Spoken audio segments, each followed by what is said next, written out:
Hello साथीहरु हैन हामी आज फाइनली हामी यो के भन्छ चटपटे बनाइ खाइरहेको छु हैन पहिला हालिछु हामी बुझाइसकेपछि हाम्रो नेपालको एकदम प्योर चाउचाउ हैन अर्गानिक एकदम हैन चाउचाउ पनि हालिसकेको छु हैन यहाँ देख त यो अब मलाई पनि देख अब हामी यो प्याज हाल्यो हैन प्याज काँक्रा टमाटर हैन भन्नु प्याज काँक्रा टमाटर खुर्सानी सब मिक्स हैन सबै हाल्यो टक्क हैन हाल्यो त्यसपछि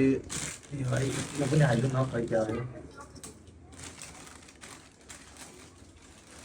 आज यो त बबल बनाएर खानुपर्छ हैन सोचिरहेको छु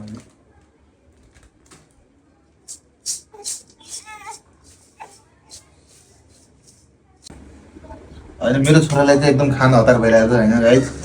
के गरौँ हेर न कसरी मागिरहेको छ यसको चटपटाइको हेर न बाउ भन्दा पहिला छोरालाई हतार भइरहेको छ खानालाई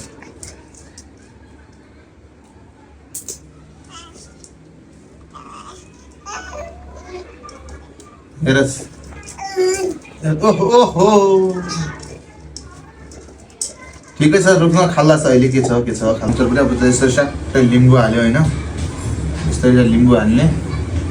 फाइनली गाइस है हाम्रो चटपटे चाहिँ एकदम रेडी भइसकेको छ कोलाई चटपटे मन पर्छ जसलाई मन पर्छ त्यसले कमेन्ट गर्नु होला हाम्रो चटपटे कस्तो बनेको छ।